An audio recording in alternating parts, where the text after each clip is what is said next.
In this video lecture, we will learn what a constructor is and how to use it. In the previous videos, we've learned how to create classes and objects. We know that classes can contain some properties. Properties can be declared without assigning them values. In that case, we set values to these properties after the object creation. This approach is the most simple but very verbose, because each time we instantiate the class, we have to populate all properties manually.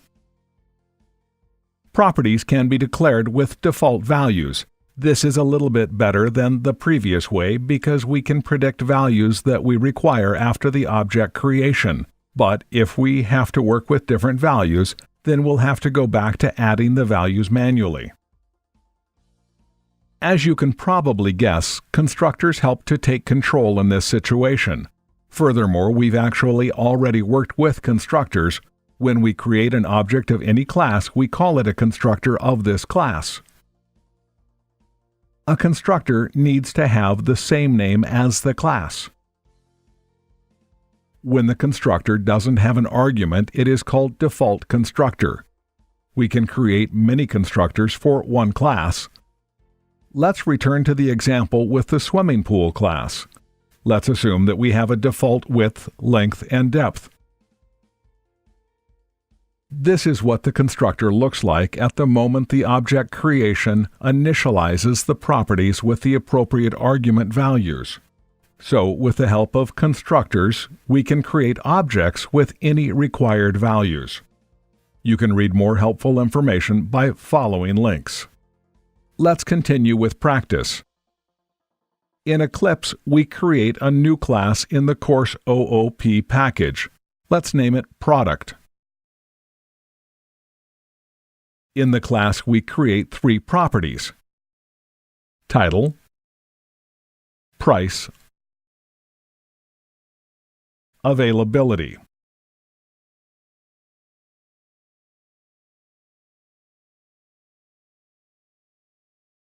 Then we create a default constructor.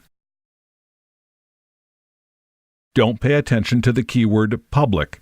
It will be discussed in the next lectures. Inside of the constructor, we type creation of product with default properties. Save the class, and now we can see how it works. Create a class for demonstration in the same package. Name it Product Demo and click on the Public Static Void checkbox. Inside of the class, we create an object of the product class, and here is the default constructor which we declared before. Run the class and observe the console output. The output corresponds to the line from the default constructor.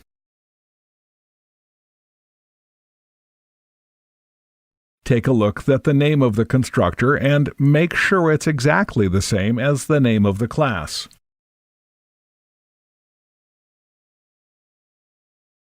Our next step is to create a constructor with the single string parameter.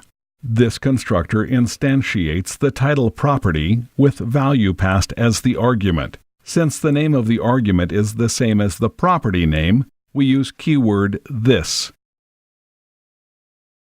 It helps to distinguish class properties from arguments even when they have the same names.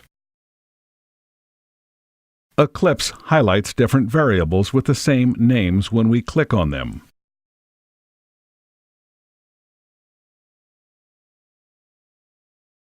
Switch back to the demo class. There, we will create a second product object, but this time we use a constructor with an argument.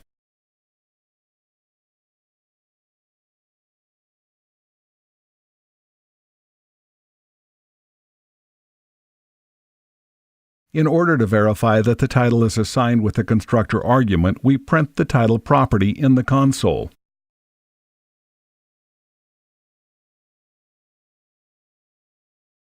As expected, result is ball.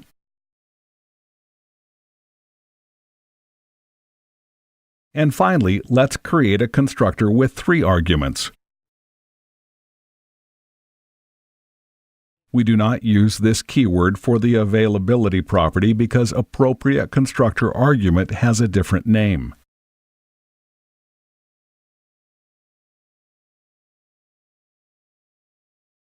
In the demo class, we check how the constructor works with 3 parameters.